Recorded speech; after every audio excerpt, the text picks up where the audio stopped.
For the longest time, I thought Smartsheet was the worst project management tool ever made. But then WGU introduced me to ProjectLibre in MGT2. And let me tell you, this thing makes Smartsheet look like a luxury experience. I mean, seriously, why does this thing look like it was last updated when Windows XP was a thing? And why is it even slower than my grandma's dial-up internet? But more on ProjectLibre later. Hello everyone, if we haven't met yet, my name is Terry, and this is a multi-part series where I document my journey to get an MBA in IT management from Western Governors University, or WGU for short. This is video 3 in the series discussing my experience with MGT2 project management. If this is the first video you found in the series, there's a link to a playlist below and down in the description to get you caught up in the series. Let's get started. I started this course at the end of January and submitted the last task, Task 3, on President's Day or February 17th, 2025. Then I officially completed the course on March 2nd, 2025. What? As an IT professional with 20 years of experience with both project management and project execution experience, I have some thoughts on this course. Oh, I have some thoughts, but to be fair, let's get started with the good items. Task 1. To prepare for Task 1, you are instructed to read chapters 1 through 13 of the PMI PMBOK and watch a couple of videos. If you're unfamiliar with PMI or Project Management Institute, they control the PMP or Project Management Professional certification, which is one of the gold standards in project management certifications. The PMP certification shows up every year on those web articles about which certifications should you do in the new year to get 6 figures that, totally ignore all the other variables that come along with career advancement. The PMBOK, or Project Management Book of Knowledge, is essentially the study guide for that certification. And no, this course does not include a voucher to take the PMP exam. If you want to take it, then you still get to shell out between $400 and $700 to do it and have the required verifiable work experience. Then after all that reading, you get to write a paper that is a project proposal based off of one of 2 case studies. One case study is essentially an Etsy store knockoff company that experienced rapid growth and now has a wide range of problems from that growth and only so much available capital to try and improve as much as possible. This is more focused on agile project methodologies with programming and development. The other case study is basically a one-man coffee company that has hit the limits of what he can do manually by himself and with part-time help.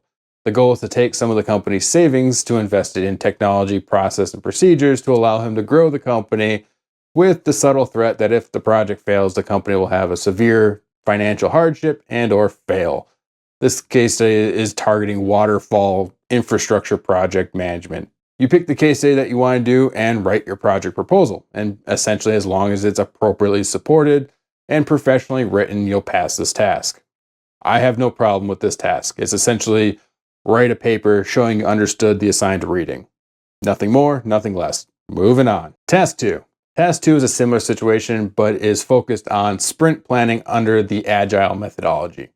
You again choose from 2 case studies. The first one is an academy with multiple grades and locations that are shifting a lot of their education tools to the cloud, and you have to upgrade their network during summer break so everything's ready to go for the next school year. The second one is a SaaS company, and as soon as I saw it was coding related, I just chose the first case study because I've done countless network upgrade projects, and I could write that sprint plan in my sleep. Just like task 1, you read more of the PMBOK and some chapters from some other Agile specific books, and then write your paper. The premise of the paper is essentially you are a project manager that's being brought in a couple of weeks after the start of the project to make sure nothing happens to the project and you complete it successfully. Basically, you need to review the backlog items and make sure they are prioritized correctly and then remove the ones that are unrelated to the project. Again, this is pretty straightforward. Just like task 1, did you do the reading? Yes or no? Justify it and move on. I don't have a problem with this task either,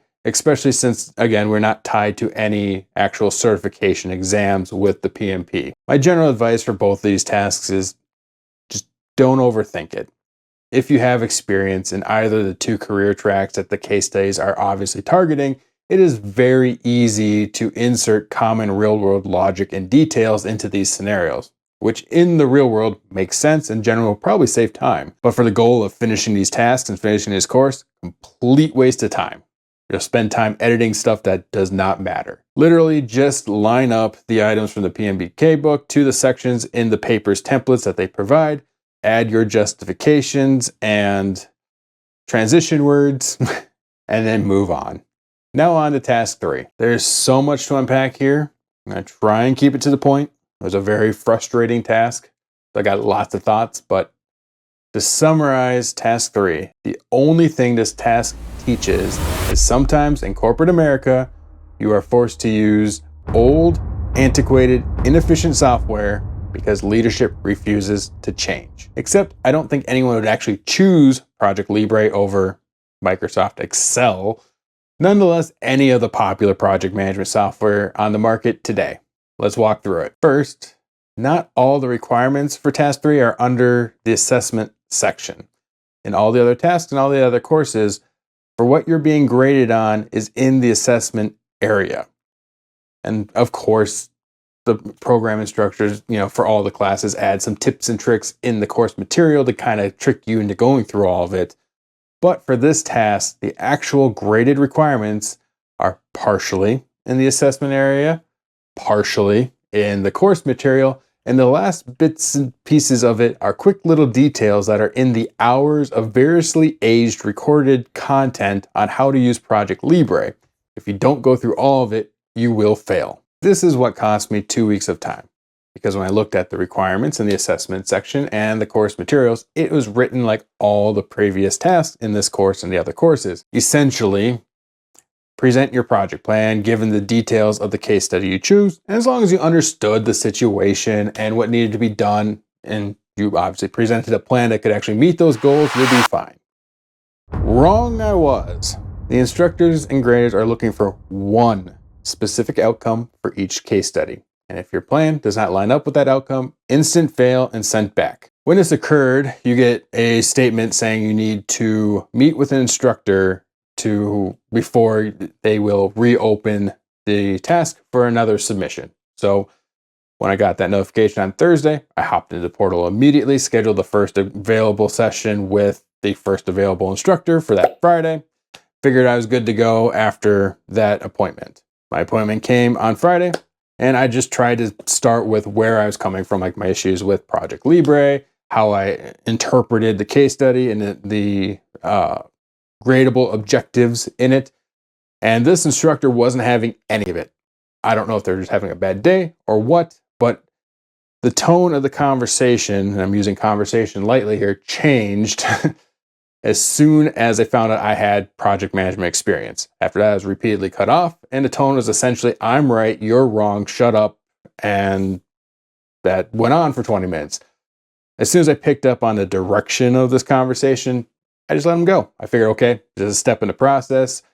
They'll say what they need to say. I'll agree to fix whatever they want to fix. They'll unlock it. I'll fix the paper and then move on to the next course. Wrong again.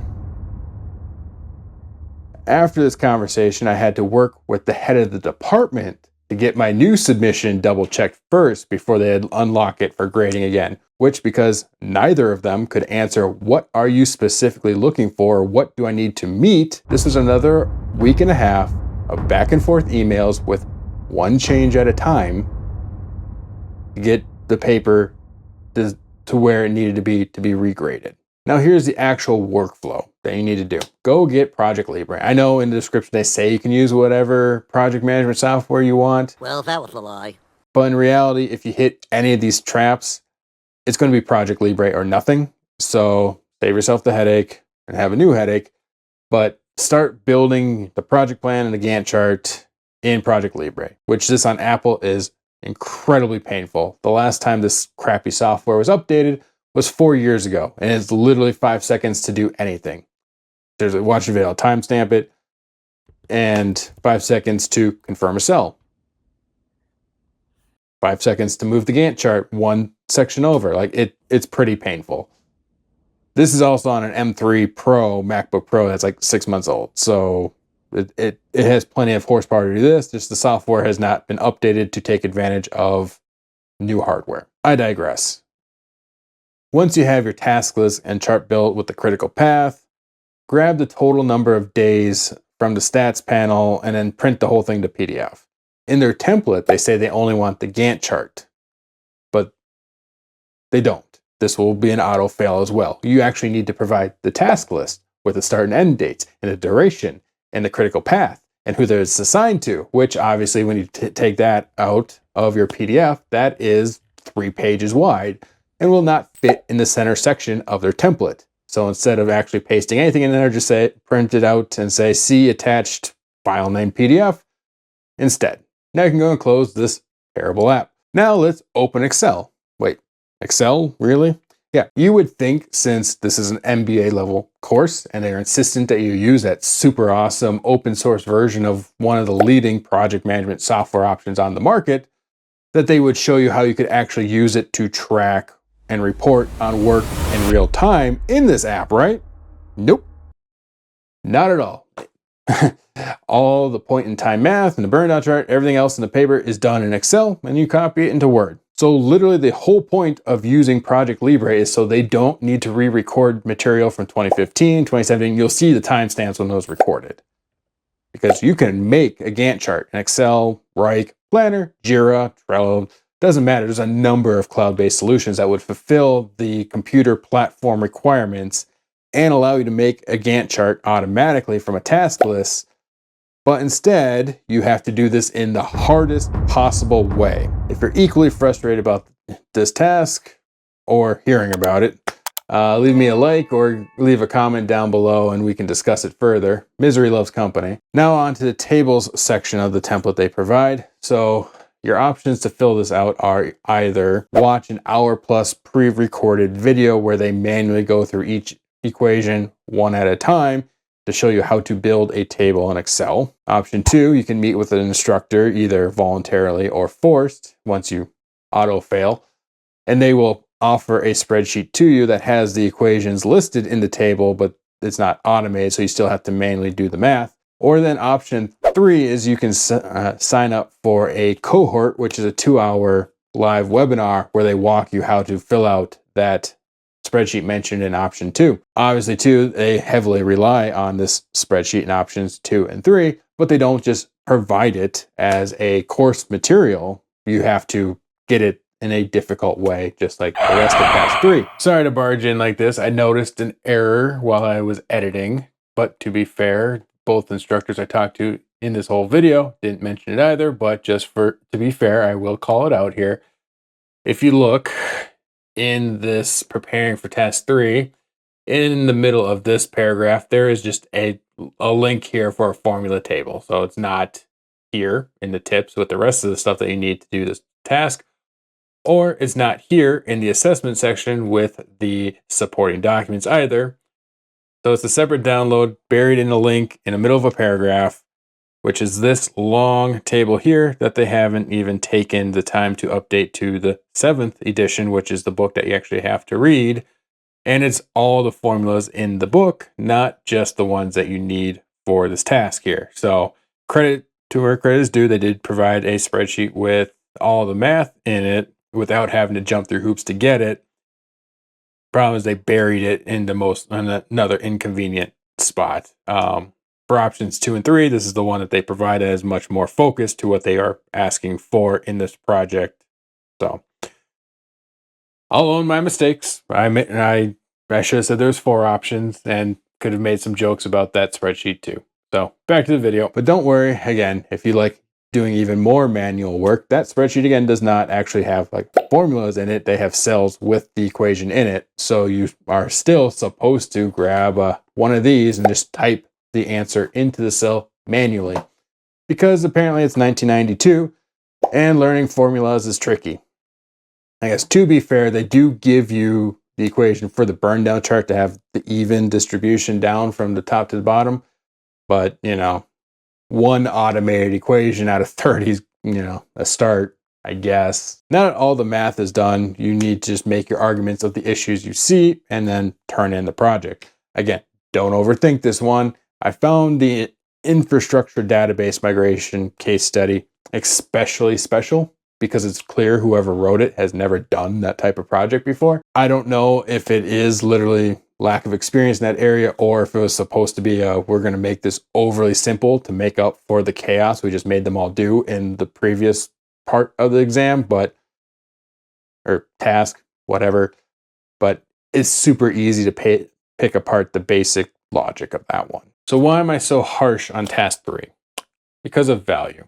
If we're supposed to work on the assumption that this is going to prepare us for the real world, then it fails in a big way and an expensive way. If you're trying to teach what you may have to do as a project manager in the real world, then it's honestly more likely going to use Excel for the entire project if there isn't a standard project management tool already deployed. On the other side, if it's trying to teach us the advanced project management items to forecast projects without having to be an expert in the technology of the project, then the path that they take totally negates the need to actually use ProjectLibre at all, except for a color-coded Gantt chart, which anything can do. Now let's talk about the money.